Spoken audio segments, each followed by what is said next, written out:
Así que súper agradecido de parte de Lapsum para poder eh, estar acá y poder conversar de este tema que creo que hay muchas preguntas, muchos tabús, muchos prejuicios también que de repente se pueden anteponer antes de poder conversar con respecto a esta alternativa como un uso terapéutico, sobre todo en el dolor. Así que muchas gracias por asistir a todos, así que, y a todas, así que vamos a comenzar. ¿Y por qué cannabis y dolor? Eh, Porque dolor es algo que en general afecta a una gran población. De hecho, acá en Chile existe más o menos un 32% de la población que tiene dolor crónico, y como va la curva de natalidad, en el fondo vamos a tener una población más añosa en un poco más de años, y vamos a tener un mayor porcentaje de pacientes con dolor crónico, que muchas veces no es solamente la analgesia, ya, sino que también todo lo que arrastra un paciente con dolor crónico. Entonces vamos a partir por lo básico, y que es el dolor. Primero, una experiencia sensorial y emocional que no es agradable para nadie, ya, y generalmente está asociado con dos cosas. Uno, que un daño en el tejido, ya puede ser músculo, piel, hueso, o puede ser también en la función, como por ejemplo un síndrome de intestino irritable. Generalmente en esta enfermedad existe dolor y se hacen exámenes y aparentemente puede que salga todo normal. Entonces no existe una alteración en el tejido, pero sí en la función del órgano en sí. Y dolor crónico no es tan más complejo, porque es un dolor que se extiende por sobre 3 meses o 12 semanas. Así lo declaró la Organización Mundial de la Salud, y uno de los estudios locales acá en Chile de la Clínica Las Condes nos dice que efectivamente existe más de un 30% de la población que hoy día tiene dolor crónico, puede ser de origen oncológico o no oncológico. ¿Por qué es importante considerar el dolor como algo que tiene múltiples aristas? No solamente la analgesia, que es disminuir el dolor, porque tiene un montón de otras cosas que están asociadas a un paciente que vive o padece dolor crónico. Una de las típicas asociaciones es dolor en el sueño, entonces tiene alteraciones del sueño, tanto de inicio como de conciliación. Obviamente cambio de ánimo porque existe menor tolerancia, mayor frustración, existe grado de ansiedad o inquietud, sobre todo cuando un paciente tiene mucho dolor, generalmente tiende a estar inquieto. Generalmente pérdida del apetito, ¿ya? También puede estar asociado con aumento del apetito por aumento de la sensación de angustia o ansiedad, pero en general los pacientes empiezan a decaer, ¿ya? También existe una disminución de la funcionalidad, significa que el paciente empieza a salir menos, empieza a dejar cosas que antes hacía, como la actividad física, salir con sus amigos, ya tiene restricciones previas antes de una invitación, como por ejemplo, vamos a tal parte, no, porque yo sé que me va a doler y voy a embarrar el panorama. Generalmente los pacientes sienten ese peso, ¿ya?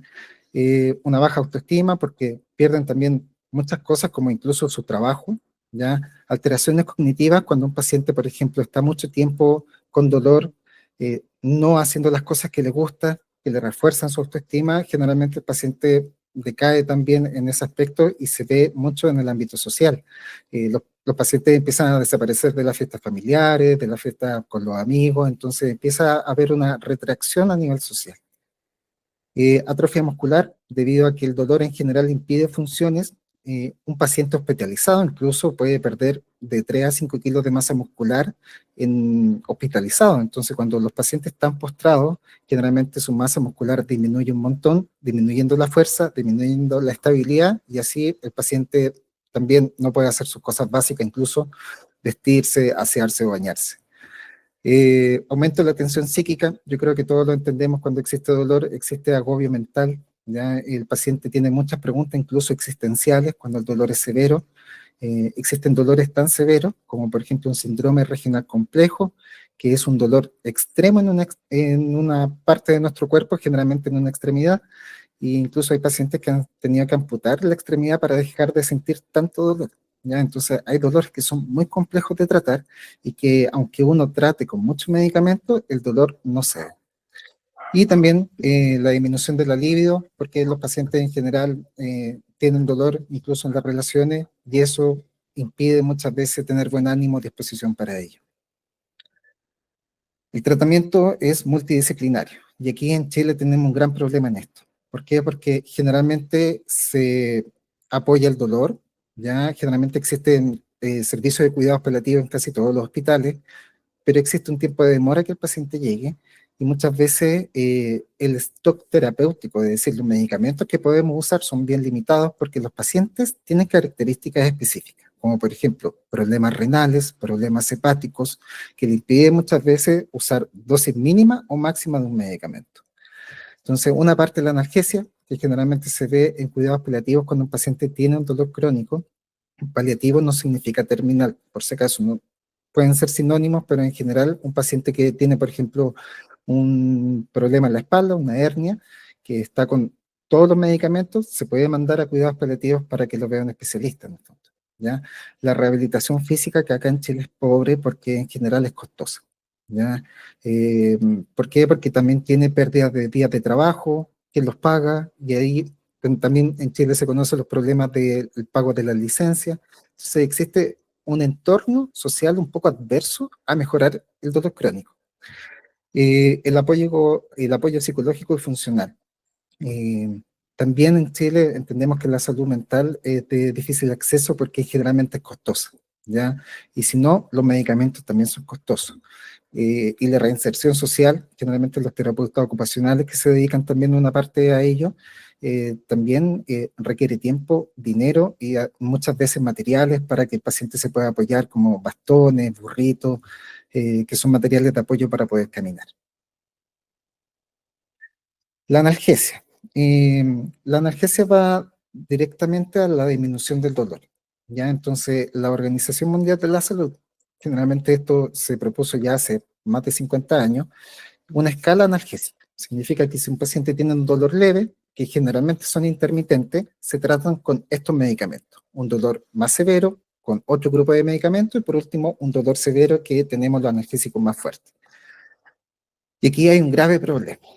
En los estudios de analgesia se ha visto que cada grupo de medicamentos que podemos usar, cada uno por sí solo puede abarcar entre un 20 y un 50% la disminución de un dolor en el fondo. Entonces, cuando un paciente, el médico le pregunta, ¿qué dolor, o sea, o cuánta intensidad de 0 sin dolor a 10 de la máxima intensidad usted puede valorar su dolor? Y el paciente en general te dice entre tanto y tanto. Que los pacientes de dolor crónico tienen un dolor basal y muchas veces un dolor en crisis. Si el paciente tiene un dolor cercano a 10, tenemos que pensar que a lo mejor el paciente puede que use 5 medicamentos, porque la efectividad de un medicamento entre un 20 y un 50%. Si logramos con 2 medicamentos ya es un éxito, pero esa compatibilidad también va a depender de las características del paciente. Como por ejemplo, un paciente que tenga problemas del equilibrio, podemos juntar 2 medicamentos que anden muy bien, pero den mucha inestabilidad. Y eso nos limita cómo tratar a un paciente. Muchas veces es mejor tratar con varios y menor dosis que de repente usar 2 con mayor dosis por los efectos secundarios. Y esta es la escala. Ya entonces la vamos a aumentar de tamaño. No sé si se ve mi ratón para ir indicando. No Sí, sé sí si. se ve. Perfecto, listo. Gracias, Consuelo. Estas son las 3 como etapas del dolor. Un dolor leve, que generalmente es de corta duración, significa que no se transforma en crónico en general. Esta intensidad del dolor se trata en general con paracetamol, que siempre lo miramos en menos, pero en general siempre eso, más algo, tiene buena efectividad. Tenemos la dipirona o el metamizol, que así se llama el medicamento de la dipirona. Ya tenemos los Coxib, como Celecoxib o Etoricoxib, que son 2 medicamentos que ayudan a evitar los problemas gástricos en general, por ejemplo, con el ibuprofeno, ketoprofeno, ketorolaco. Esos medicamentos en general se usan por pocos días, no más de 10 días en general. Lo ideal es que sea de 3 a 5, porque si no se extiende, hay problemas de tolerancia gástrica. El paciente empieza a tener dolor gástrico o ardor, algunos náuseas. Entonces, los otros problemas están asociados con aumento de la presión arterial por un daño renal por uso prolongado. Ya hay muchos pacientes que usan ibuprofeno, ketorolaco de forma diaria por años. Entonces, y estos medicamentos son responsables aproximadamente de un 30% de las enfermedades renales crónicas en Chile por una mala administración. O sea, es un problema de salud pública. Y es porque existen muchos pacientes con dolor. El dolor moderado, si nosotros viéramos en una escala del 0 al 10, estaría aproximadamente entre 4 y 7. en general ya hay que usar medicamentos que duren más durante el día, que no tengan problemas gástricos, que no causen problemas en el riñón, y aquí aparecen los opioides, ¿ya? Los derivados de morfina. Generalmente se utiliza el tramadol, que es el más famoso, se usa también lidocaína en algunos países o codeína en otros, ¿ya? Generalmente aquí se utiliza bastante el tramadol. El tramadol está asociado con algunas limitantes también, ¿ya? Como por ejemplo la dosis, ¿ya? A baja dosis en general tiene buena respuesta, pero cuando uno va subiendo la dosis aparecen las náuseas, el estreñimiento, constipación, la pérdida del apetito, y también se ha asociado que los opioides, que este grupo de medicamentos derivados de la morfina, tienen una alteración en la recaptación de serotonina, que en el fondo es el neurotransmisor que nos da un poquito de satisfacción, ¿ya? O encargado de la satisfacción, el placer y la felicidad. Entonces, generalmente se vio que los pacientes que toman opioides por largo tiempo, el estudio vieron pacientes más de 10 años, tenían mayor índice asociado a trastornos depresivos y depresiones graves o intenciones suicidas. Obviamente estamos en contexto de dolor. Puede que cualquier paciente, no solamente los que son uso de opioides, tengan estas características, pero se está viendo alguna asociación entre ellos. También tenemos la pregabalina, que de repente también se utiliza bastante por ejemplo, la fibromialgia o los dolores neuropáticos como atrapamiento nervioso, hernias lumbares, túnel carpiano, perdón, túnel carpiano está acá, para no confundir. Eh, entonces, ese tipo de medicamento en general también tiene limitantes, somnolencia, sedación, confusión, en general, todas las cosas que en general un paciente no está buscando, busca estar más activo que sedado muchas veces, ¿ya? Entonces, esos son muchas veces los problemas que nos enfrentamos a un paciente que está tomando distintos tipos de medicamentos y además tiene distintos efectos secundarios. Y por último, el dolor grave, que generalmente sería una intensidad sobre 7, poco tolerable con el día a día. Ya se utilizan cosas que son mucho más potentes, el fentanilo, la buprenorfina, eh, la morfina misma. Generalmente esto se utiliza en cuidados paliativos. Ya existen versiones de morfina orales, inyectables, subcutáneas, entonces existe un arsenal limitado de familias de medicamentos. Entonces, no podemos usar, por ejemplo, fentanilo y morfina. Generalmente el riesgo que producen los opioides es que lleguen a una parte del cerebro y nos deje sin respiración, que se llama depresión respiratoria. Generalmente cuando se asocia a dosis grandes puede ser aguda, pero de repente puede ser paulatina, y eso generalmente es difícil de descifrar cuando un paciente está agotado.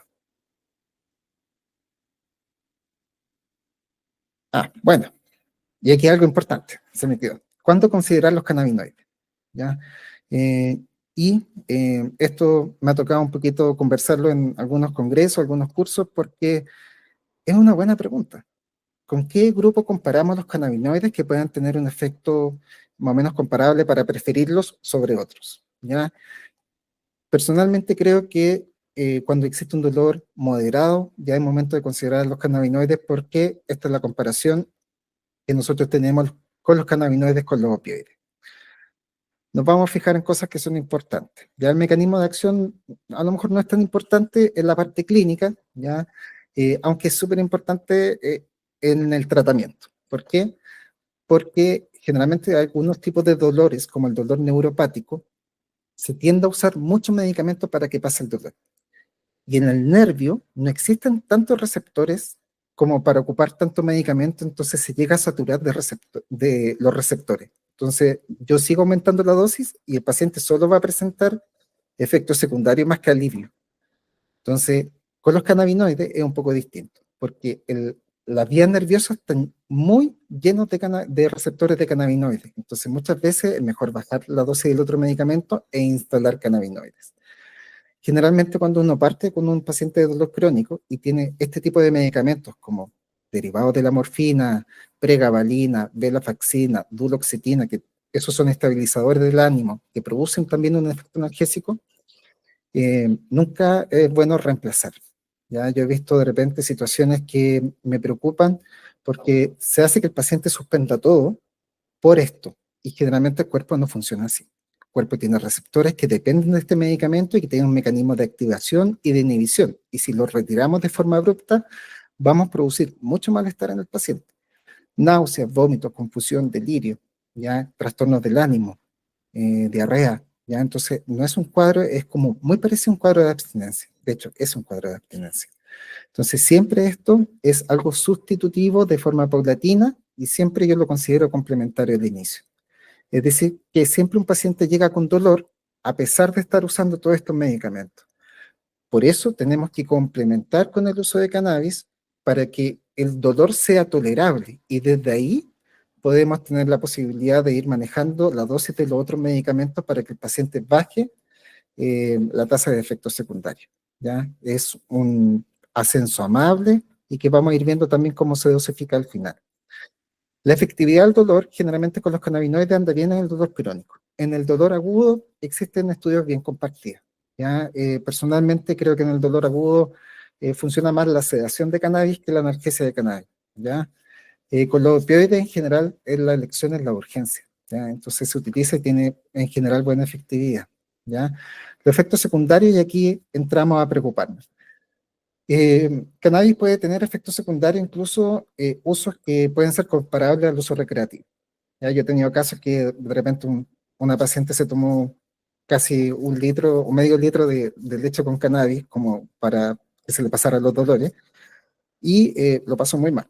Efectivamente, tuvo una crisis de ansiedad, nos comunicamos en la mañana y los hijos le llevaron a la urgencia. Esa indicación fue algo súper personal ya de la paciente en el fondo, no fue ninguna indicación médica.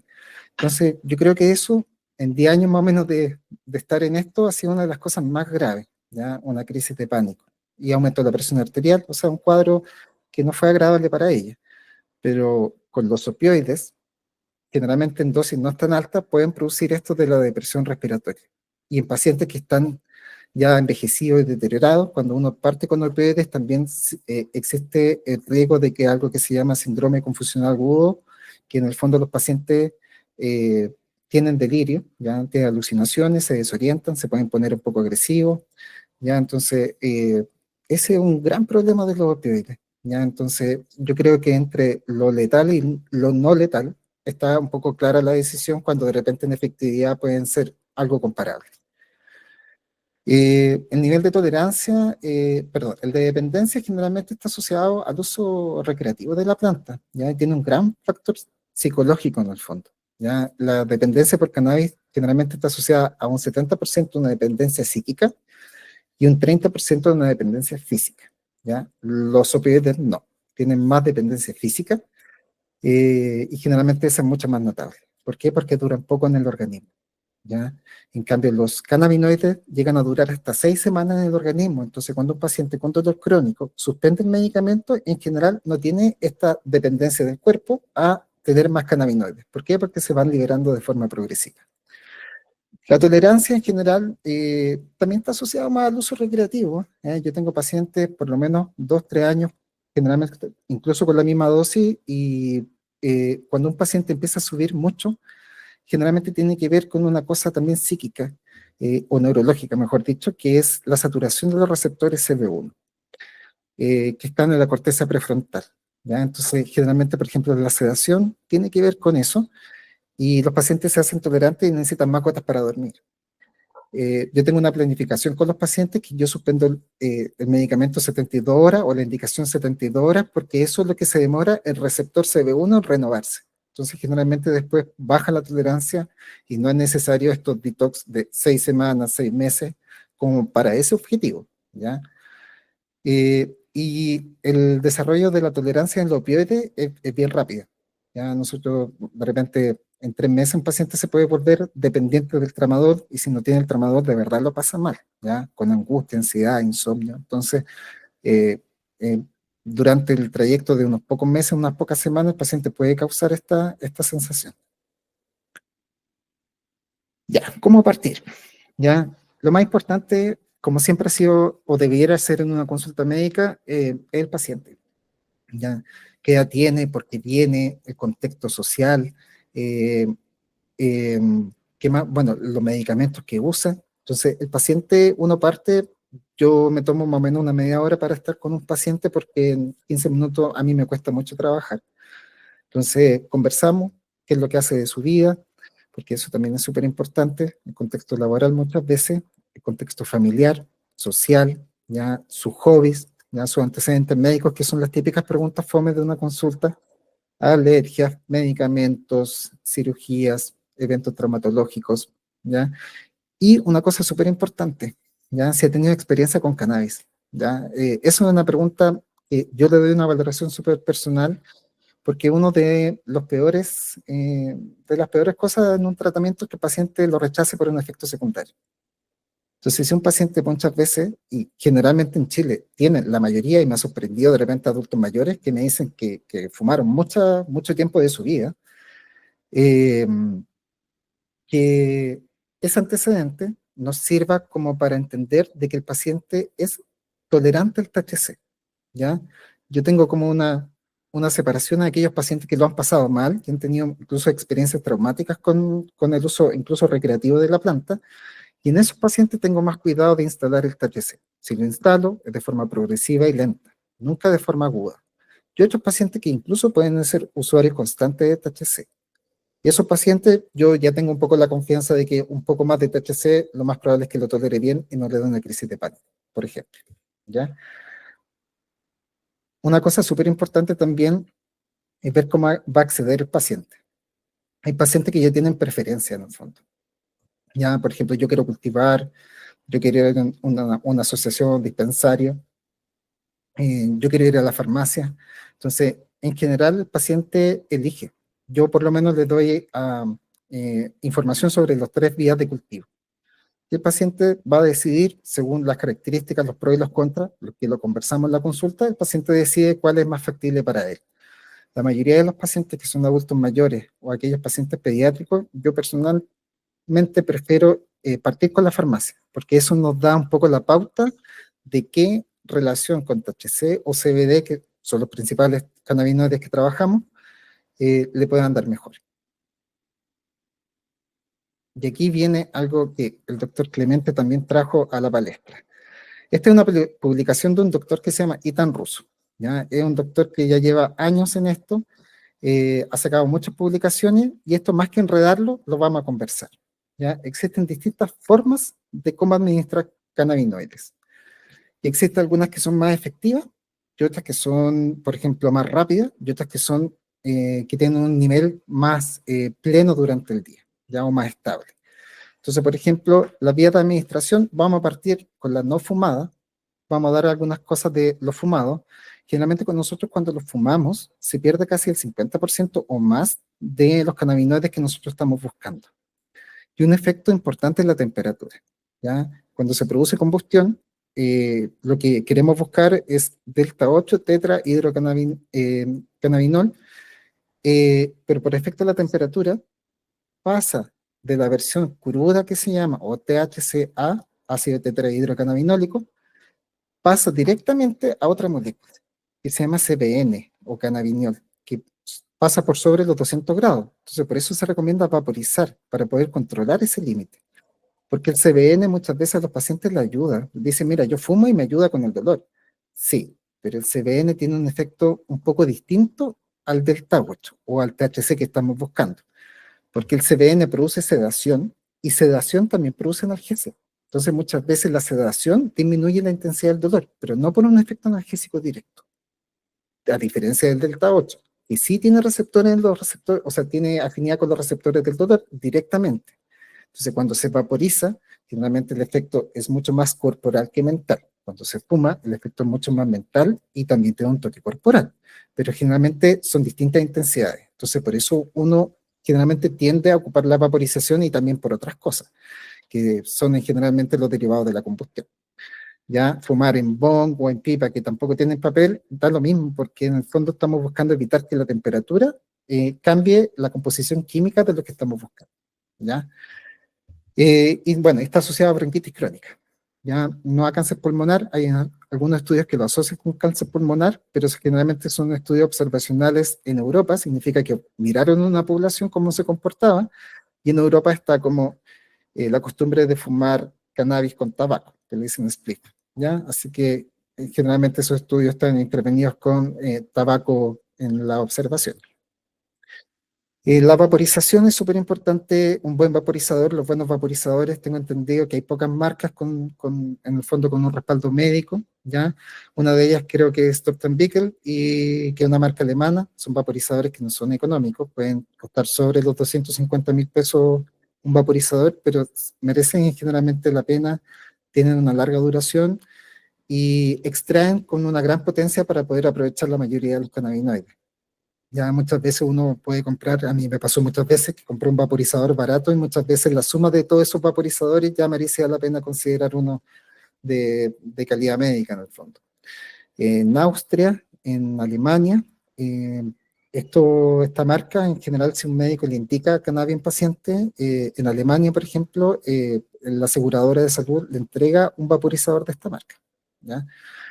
Eh, es importante porque yo puedo conservar algunos terpenos que quiero buscar, ¿ya? Y aquí no es una clase de terpenos, pero yo creo que los terpenos son componentes aromáticos de la planta, ¿ya? Que modulan el efecto muchas veces psicoactivo de ella. Entonces, los terpenos que son más florales o cítricos, que generalmente tienen una modulación positiva del ánimo, es decir, que son más euforizantes, se vaporizan a una baja temperatura. Ya bajo los 200 grados, generalmente uno puede extraer la parte más activante de la planta, y aún así siendo analgésica. Generalmente sobre los 200 grados ya empieza a haber descomposición del THC, pero también empiezan a salir los terpenos, los componentes aromáticos que son más sedativos. Ya yo les digo terpenos de campo porque la mayoría de esos nombres tienen que ver con el pino, con la hierba seca, con la tierra, con la humedad. Entonces, generalmente esos terpenos tienen una asociación con una sensación más de relajación que de o sedación más que de activación. ¿Ya? Los comestibles en general no son una indicación frecuente en el uso médico, porque hay que tener experiencia, hay que tener tolerancia con respecto a los efectos y conocimiento de cómo se hace. Yo lo he ocupado bastante en pacientes con espasticidad muscular, ¿no? Enfermedades neurológicas en general que dan rigidez muscular y tienen mucho dolor porque les cuesta estirarse. Funcionan bien los comestibles en general porque tienen efectos muy prolongados y eso le ayuda a no estar usando cannabis cada 4 o 5 horas. Eh, Vamos a ir a la siguiente, que creo que es más importante. ¿Cómo parte cada uno? ¿Ya? Por ejemplo, el uso vaporizado es rápido. Se demora más o menos 2 a 5 minutos en tener efecto, pero tiene un efecto corto, entre 2 y 4 horas. Ciertamente hay pacientes o usuarios que de repente han usado cannabis y se sienten con el efecto psicoactivo hasta el otro día. Pero generalmente cuando ya lo utilizamos de forma frecuente, el efecto analgésico es de 2 a 4 horas. Algo que creo que no he mencionado, cuando un paciente está con mucho dolor, en general, e incluso fuma cannabis, primero siente alivio y por eso muchas veces la gente se asombra que no tenga el efecto psicoactivo, porque los cannabinoides tienen preferencia a lugares que necesita el cuerpo. ¿Ya? Esa es una sabiduría que hasta a lo mejor en mucho tiempo nos vamos a descubrir cómo se distribuyen o por qué se distribuyen cuando un paciente tiene dolor. Entonces, un paciente en general que usa cannabis, aunque sea fumada, no se vuela al tiro, ¿ya? Y ahí vamos a hablar de la cotita, ¿ya? De hecho, ahora viene. La gotita sublingual, ¿ya? Tiene una absorción que es directa al tracto sanguíneo en el fondo, porque hay muchos capilares que son venas chiquititas debajo de la lengua. Entonces, por eso se aplica ahí, para que eso pase directamente a la sangre y luego pase al hígado y se active. ¿Por qué? Porque si uno las come, pasa primero por el estómago, se digiere y ahí se absorbe, y una absorción mucho más lenta. Por eso los comestibles no están recomendados porque parten entre 1 y 3 horas después de haberlo aplicado. Entonces, la mayoría de las personas tienen mala experiencia la primera vez porque come una vez, come otra porque siente que no le hizo efecto, después come otra y después viene el efecto acumulado. ¿Ya? Entonces, la diferencia de la gotita sublingual es que parte más o menos a la media hora. ¿Ya?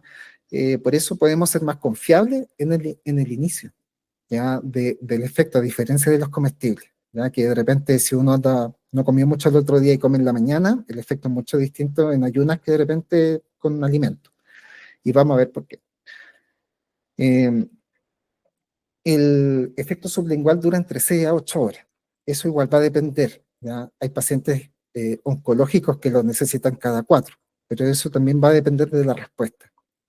Esto como la mayoría de los pacientes tienen respuestas distintas, con distintas dosis. Hay pacientes que toman muy poquita dosis y tienen un dolor severo y la alivia un montón. Y hay pacientes que tienen un dolor no tan severo y tienen que tomar una dosis más alta. Eh, los pacientes en general tienen un contacto mío, que yo tengo un número para los pacientes y se contactan por WhatsApp conmigo para ir contándome semana a semana cómo van, porque es necesario. ¿Ya? Los pacientes sienten que esto es algo nuevo, ¿ya? Muchas veces tienen prejuicios o una preocupación excesiva y eso les baja también bastante esta ansiedad muchas veces por tener el contacto e ir contando cómo nos va. Y aparte es mucho más efectivo. En poco tiempo ya podemos tener ajustada la dosis, porque si no, si le damos control de aquí a 3 meses, va a ser muy difícil que de repente podamos ser efectivos. Por ejemplo, si un paciente tiene efectos secundarios, muchas veces hay pacientes que son súper humildes en el trato y me dicen, doctor, no lo quise molestar, pero igual me mareé. Y le digo, ¿por qué no se comunicó conmigo? ¿Ya? Entonces, esa parte es súper importante del trato con el paciente. ¿Ya?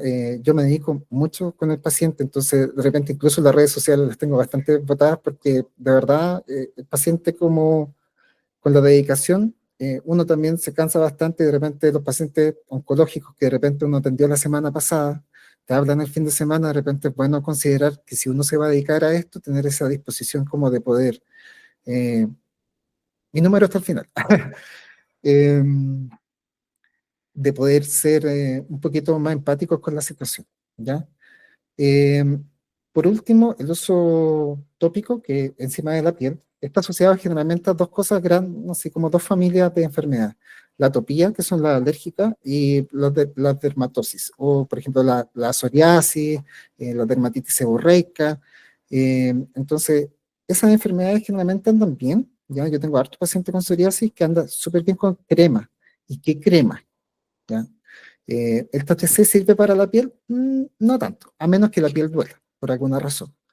Pero si existe un dolor muscular, THC puede ayudar, ¿ya? Pero el CBD está estudiado que en la psoriasis hay unas células que están como en la base de la piel. La piel tiene varias capas, ¿ya? Entonces, las células de abajo son las que dan a nacer otras células hacia arriba. Y la psoriasis produce muchas, entonces se producen muchas capas y se produce resequedad, deterioro, dolor, grieta incluso en alguna zona. El CBD se demostró que en las células que están en la base, que se llaman queratinocitos, disminuye la producción de ellos y puede controlar la cantidad de descamación que se produce en la psoriasis.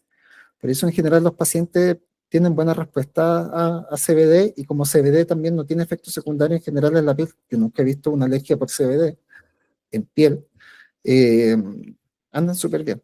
¿Ya? Y generalmente cuando las lesiones son muy grandes en el cuerpo es mejor aplicarlo de forma sublingual, porque la aplicación en una psoriasis que es muy prolongada no es muy entretenido embetunarse en crema, así que por eso se prefiere muchas veces, o yo prefiero la vía sublingual.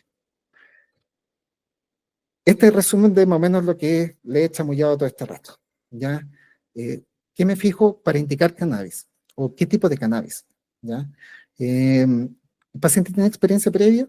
Y si es sí, yo puedo utilizar los dos componentes. Y a lo mejor hay personas aquí que de repente me dicen, oye, ¿qué componentes son? ¿Y qué produce cada uno? Bueno, los vamos a hablar ahora. El tetrahidrocannabinol o THC, que es la molécula que la gente busca para el uso recreativo, también se utiliza en el uso médico, pero generalmente nunca fumado, por la razón de la temperatura que les mencioné.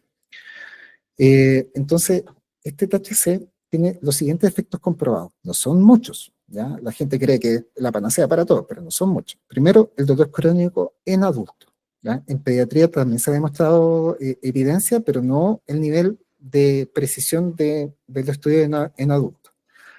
Las náuseas, los vómitos, pacientes en quimioterapia. Los pacientes que tienen problemas neurológicos, sobre todo de la esclerosis múltiple. Ya el Parkinson también, los pacientes se benefician bastante. Y los problemas del sueño. En general, esos son como la concentración, yo creo que más del 80% de los motivos de consulta. Entonces, el THC sirve para el dolor crónico, para la náusea y los vómitos, inducción y mantención del sueño, ayuda a iniciar a quedarse dormido y mantener el sueño. Pero aquí voy a hacer una pequeña indicación. Yo tengo muchos pacientes que han sido usuarios de cannabis y que fuman marihuana para descansar, y efectivamente les ayuda por un tiempo.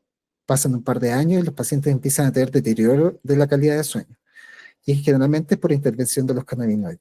se demostró que a largo plazo puede echar a perder la calidad de sueño en vez de mejorarla. Por ende, siempre es mejor hacer pausas. Y si uno se mantiene con dosis baja y haciendo pausas de 72 horas, puede cuidar esa tolerancia. ¿Ya? No es necesario sufrir mucho y dejar muchos meses cannabis para que suceda. Ya con un par de horas, pero ojalá que sea frecuente, por lo menos unas 2 o 3 veces por semestre, sería ideal para que la tolerancia no siga subiendo. Entonces, si el THC produce eso, también produce aumento del apetito, porque inhibe una hormona de nuestro cerebro que se llama leptina, que es la hormona de la saciedad. Entonces, produce un efecto orexígeno, ¿ya? El otro anorexígeno significa que quita el hambre, orexígeno que da hambre. Entonces, por ejemplo, los pacientes que están en cuidados paliativos, muchas veces por razones oncológicas, ya la quimioterapia y los opioides quitan el apetito, ¿ya? Aparte dan lesiones orales, la quimioterapia, los pacientes lo pasan no muy bien cuando empiezan a aparecer los efectos secundarios, dolores óseos. Entonces, generalmente los pacientes yo lo acolcho o lo amortiguo con cannabinoides antes que partan su quimioterapia. Y hemos tenido súper buenos resultados con los pacientes tienen menos dolor, menos náusea, y como es su primera experiencia muchas veces con quimioterapia, me dicen, mira, no lo pasé tan mal, que es el objetivo de repente de premedicar al paciente para que no lo pase tan mal y tenga apetito y tenga hambre y pueda descansar bien, ¿ya? Entonces, el THC hace eso. ¿Tiene efectos secundarios? Sí. ¿Cuándo? Cuando el médico o el paciente no lo sabe usar. Ya el THC generalmente se parte de muy a poco, cuando un paciente no tiene experiencia. Y uno va aumentando porque si aumenta muy rápido puede causar taquicardia, somnolencia, resequedad de boca, sequedad ocular, cambios de presión arterial, ya crisis de ansiedad y en algunas personas alucinaciones. Generalmente está asociado al uso recreacional, el uso fumado, pero nosotros conocimos un caso de que un paciente de la farmacia tomó gotitas, pero una cantidad bien alta de THC y tuvo un cuadro eh, eh, psicótico. ¿Ya? Ha sido un caso ya también en muchos años que fue fuera del país. ¿Ya? Eh, entonces, siempre es bueno partir de a poco. ¿Ya? No hay ninguna necesidad de partir rápido, o sea, hay una urgencia, pero la necesidad siempre nos dice que es necesario partir de a poco y así el paciente lo tolera mucho mejor. ¿Ya? Entonces, si un paciente tiene experiencia y lo ha fumado antes, yo puedo partir con THC. ¿Por qué? Porque sé que no le va a producir un efecto grave. ¿Ya? En cambio, si un paciente no ha usado nunca y tiene prejuicio, miedo, de repente está un poco aprensivo, puedo partir con CBD porque el CBD también puede ayudar con el dolor. El CBD es el componente no psicoactivo de la planta. ¿Ya? Significa que no tiene esta experiencia de cabeza liviana, de risa fácil o sueño, ¿ya? O aumento del apetito. El CBD tiene efectos analgésicos menor que el THC y generalmente tiene un efecto mayor desinflamatorio. ¿Ya? Entonces, generalmente cuando un paciente de repente está un poco aprensivo, podemos partir con CBD y no hay ningún crimen. A lo mejor podemos ver efectos más rápidos, porque el CBD, como no tiene efectos secundarios importantes, podemos partir con una dosis plena, es decir, una dosis efectiva desde el día 1. Podemos ir aumentando y ya en una semana podemos ver. THC de repente se puede demorar 2 o 3 semanas en llegar a una dosis e incluso un poquito más en algunos pacientes. Por eso también depende del paciente. Si un paciente está con un dolor severo, postrado, generalmente uno se puede atrever a partir más rápido, ¿ya? Pero es por la necesidad urgente del paciente, muchas veces el concepto del término de vida, ¿ya? Entonces, cuando un paciente a lo mejor tiene un dolor moderado y está dispuesto a entender de los posibles efectos secundarios del THC, nosotros podemos partir con algo que sea predominantemente en THC o que tenga un THC y también CBD. ¿Para qué? Porque el CBD también se mostró de que es como un colchón de los efectos secundarios del THC, sobre todo de los componentes farmacológicos. De hecho, acá no es para hacer la competencia ni para hacer promoción, pero estos frasquitos vienen de la farmacia, ¿ya? Este es de Biofórmula, este es de Grandiosa, este es de RP Pharma, eh, Pharmalab, ya, Narma, aquí hay cremas, ya, entonces hoy día existe un buen arsenal, de repente que era un problema, sobre todo, por ejemplo, acá llegó Diego, Clemente, que son doctores también, y nosotros partimos hace varios años, entonces un problema esencial era de dónde sacábamos estas cosas, ya, el paciente muchas veces tenía que cultivar, entonces si un paciente está en un estado paliativo, decirle que cultive es un poco irrisorio. Ya no tiene ningún sentido de que ofrezcamos incluso esa solución. Nosotros incluso hacíamos ahí nuestros movimientos para poder ayudarles de otra forma al paciente. ¿Ya? Y hoy día existe también varias respuestas. ¿Ya? Existe aparte del cultivo, existen las asociaciones que también ha sido como un estamento importante en el desarrollo del acceso, ¿ya? En donde existen cada vez clubes que son mucho más responsables en el sentido del cuidado de la planta, del proceso, de analizar las plantas, la concentración. Entonces, existe un desarrollo que a mí me encanta verlo porque no existe una regulación y aún así lo hacen. Entonces, eso yo creo que es súper admirable porque es una cosa de a tirar para arriba la cosa, ya a profesionalizar un poco la cosa sin quitarle eh, el significado. Ya sabemos que a lo mejor hoy día hablamos así más libre de cannabis, pero también tiene un significado cultural y trascendente con la historia de algunos lugares. ¿Ya? Y esta, a lo mejor no quiero hacer latera acá, pero quiero mostrarle, así ha llegado hoy día las presentaciones de cannabis. Ya hoy día tenemos recetario magistral, existen dispensarios que tienen recetario magistral y que pueden llegar a estas formulaciones.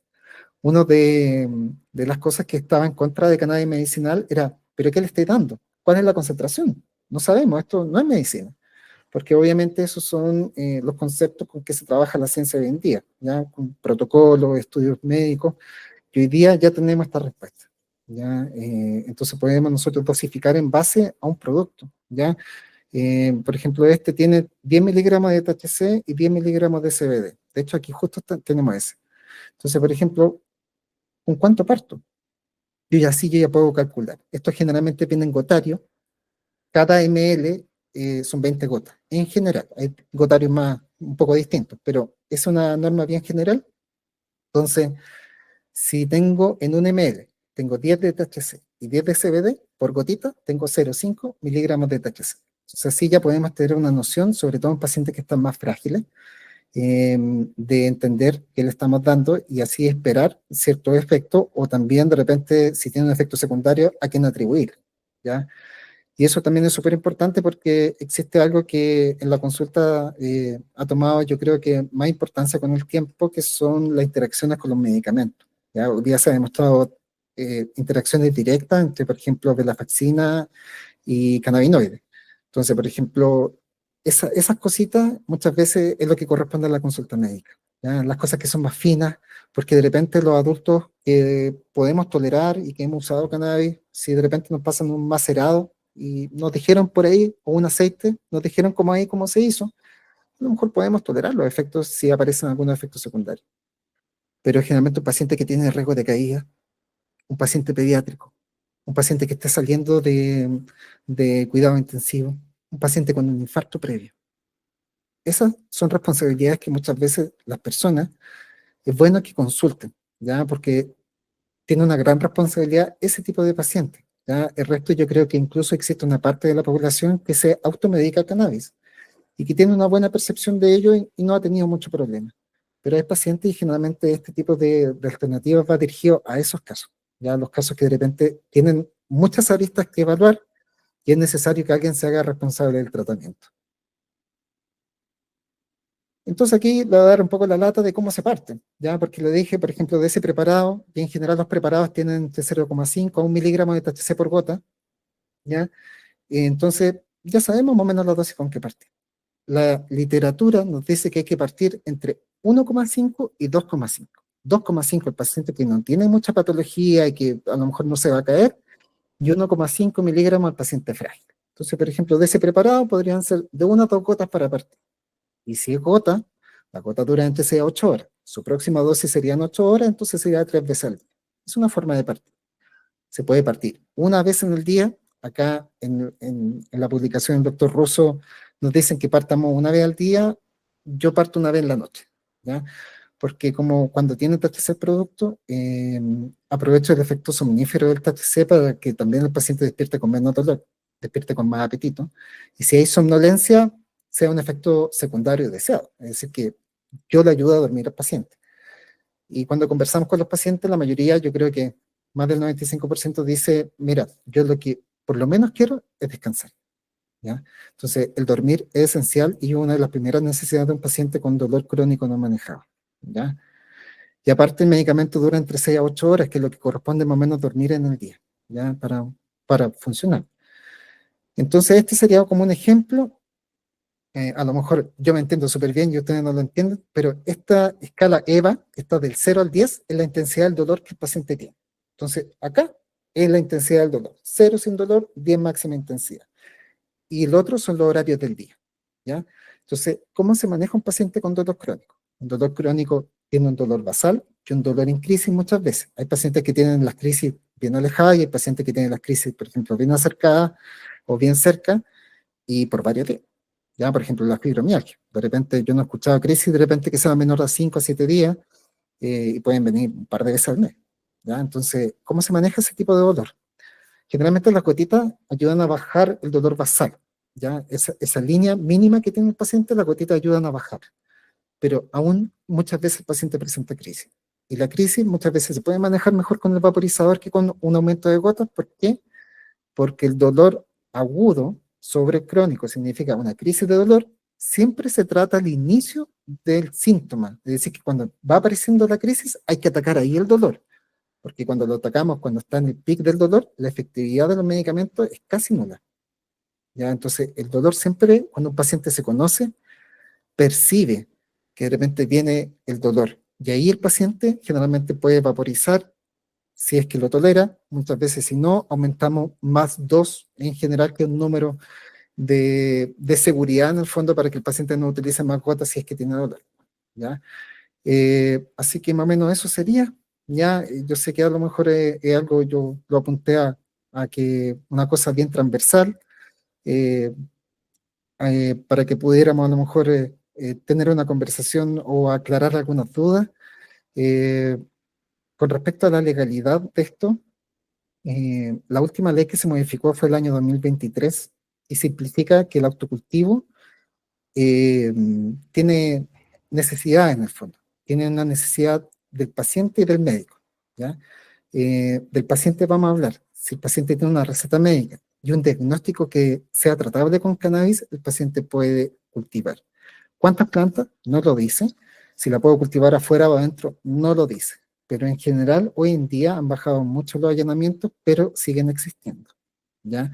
Entonces siempre les recomiendo considerar la privacidad. Ya muchas veces el indoor puede ser esa respuesta. Ya yo entiendo de la libertad, pero muchas veces como esto no está en plena ejecución, porque falta la bajada de información de la ley hacia la policía, carabineros, policía de investigación a través del Ministerio del Interior, y eso no se ha hecho. Otra duda que generalmente sale, no es necesario el permiso del SAT para cultivar. De hecho, a lo mejor al final de la presentación, y no sé si después podemos distribuir un documento, a través del SAC me conseguí una carta, que es la carta de la directora del SAC al fiscal nacional, que aclara de que el SAC no entrega permisos para uso personal o con fines terapéuticos, porque el SAC solamente tiene jurisprudencia en territorio agrícola y con fines comerciales. Y nuestro cultivo, si fuera con fines comerciales, sería denominado tráfico, porque no se puede vender. ¿Ya? Entonces, el SAC no es necesario y ese documento yo creo que es súper importante que se comparta dentro de la comunidad porque es respaldo para demostrar generalmente antes de una fiscalización de que el permiso no es necesario en este tipo de cultivo. Así que espero que hayan disfrutado la charla. No quise hacerla más extensa porque yo hablo un montón, así que me acoté a creo que casi una hora. Así que eso, muchas gracias a todos por venir. Ah, bueno, aquí está mi contacto. Ya, me pueden escribir. No necesariamente que tengan que pedir una hora, ya si las consultas no son muy largas, yo igual tengo vida, eh, puedo aclarar dudas, ya no hay ningún problema, que de repente es mejor preguntar que no, ya, así que ahí está mi página, mi Instagram, ya ahí trato de hacer la parte más informativa, a qué va dirigido, también con su grado de evidencia, pero yo soy un médico súper clínico en el fondo. A mí me gusta aplicar y estar más con pacientes. Hay doctores que son más docentes, pero a mí me gusta harto estar con los pacientes porque, no sé, me llevo bien. Así que eso, gracias a todos por estar acá. Hay un montón, hay 23 personas, así que gracias a todos. Sí, doctor Patricio, muchas gracias. Reitero tu agradecimiento tanto a los asistentes como a ti y a los demás doctores que hacen posible el desarrollo de este ciclo de charlas. Como tú bien presentaste, la idea es que nos enriquece, aprendamos más, sepamos bien cómo orientar el uso de cannabis para distintas patologías, que no todo es igual, como tú bien dijiste, distintas vías de ingesta, distintos formatos de producto, y no todas las personas funcionan igual. Lo importante es que haya un buen conocimiento tanto del médico tratante como de los pacientes para poder identificar si es factible o no el uso de cannabis en su caso particular. Me llama mucho la atención también el uso de opioides, que es un tema que pensé que iba a tener un poco más de profundidad, pero por el tema del tiempo no podemos abordarlo, que es el problema, entre comillas, de salud pública que ocurre con el uso de opioides y cuando esto no se encuentra en el mercado, que ocurre después ya con la llegada del fentanilo.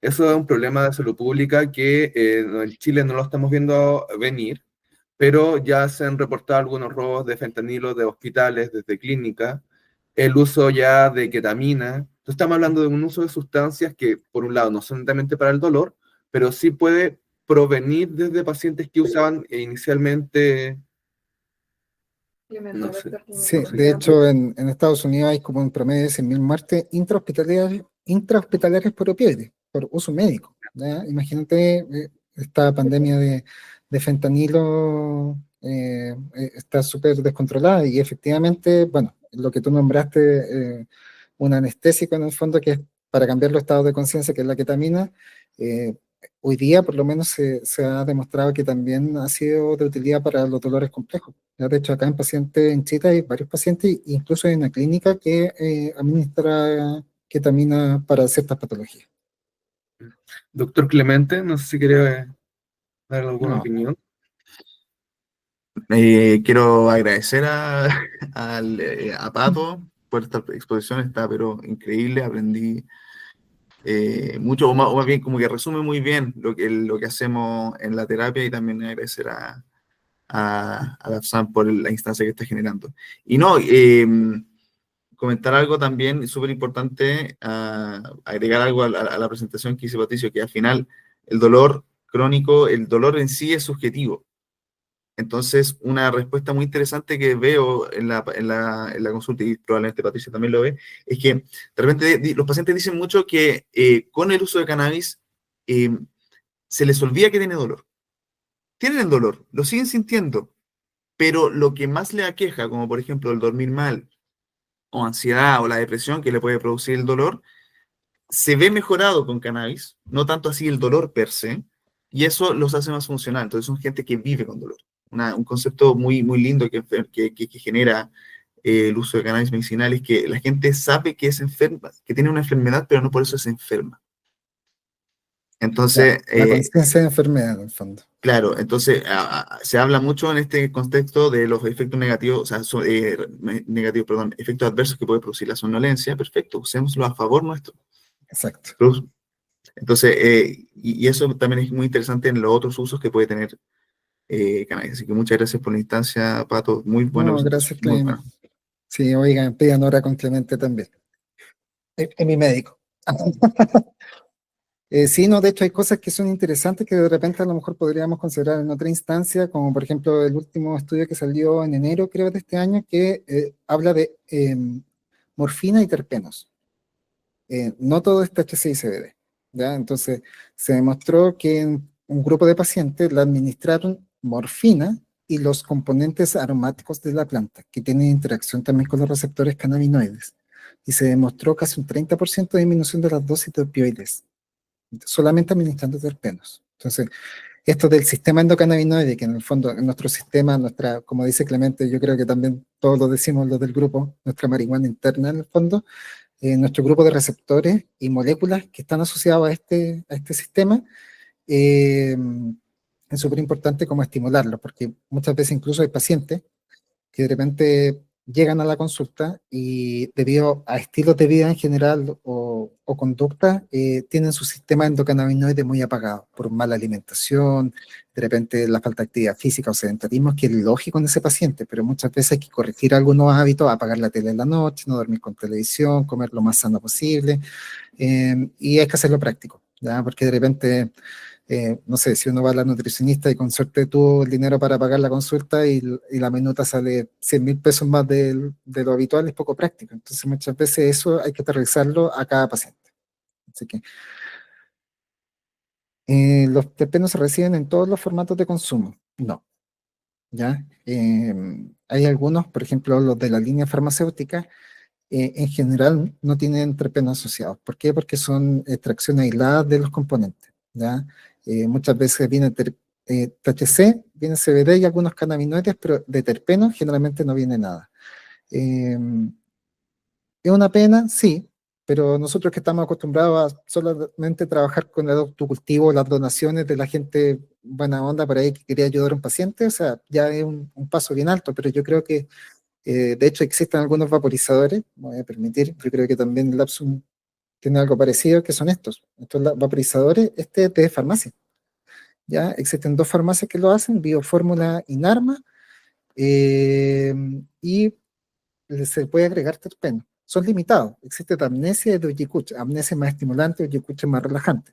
Entonces, se pueden usar. De hecho, se pueden hacer vaporizadores en la farmacia con recetario magistral. ¿Ya? Tú pones tanto THC, tanto CBD y se manda a hacer con tal terpeno. ¿Ya?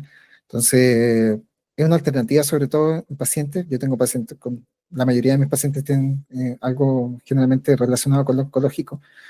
Y hay pacientes que de repente están tan fatigados de la vida que de repente saltamos de CBD, el THC, las gotas, todo eso, y llegamos al vaporizador al tiro. Y hay algunos pacientes que ya vienen con esa disposición de poder aceptar algo nuevo y lo toleran súper bien. O sea, ha sido una gran respuesta, aparte de las personas que integran las asociaciones, de darle una posible respuesta a un paciente tan rápido. Yo personalmente prefiero las flores que las extracciones en general, ¿ya? Porque la extracción es difícil que la haga bien. Los chiquillos yo sé que tienen sello de aprobación de calidad, así que, pero la otra, que se hacen más caseras, debido a las temperaturas, tienen mucha eliminación de terpenos, ¿ya? Así que y hay que tener una maquinaria. De hecho, acá hay una doctora en esto, la Nicole, que ella debe saber mucho más, pero la maquinaria no es simple para rescatarte el pelo. Así que ese es el problema de repente de tener una extracción completa.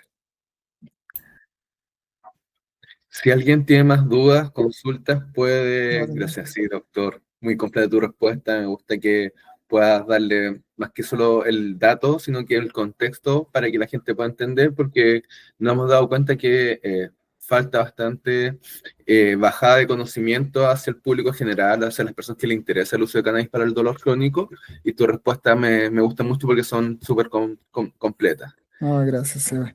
Si Oye, alguien tiene alguna más duda, consulta para que la pueda hacer en este minuto, refiriéndose al dolor, al uso de cannabis o la vinculación a entre mí me ambos también. gustaría, si no hay una respuesta, voy a contar algo bien rapidito. Hay Sí. un problema cultural con el THC, el CBD y el CBN. La gente, existen personas que creen que entre más indica la planta, más CBD tiene. Eso no es así. ¿Ya? Las plantas sativas, híbridas e índicas se declaran así por la forma del arbusto, independiente de lo que tenga, THC, CBD, CBG, que son otros cannabinoides.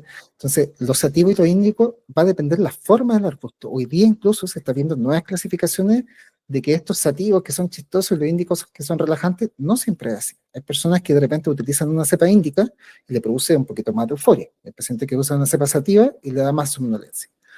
Entonces, existen plantas sativas con THC, con CBD y con THC y CBD.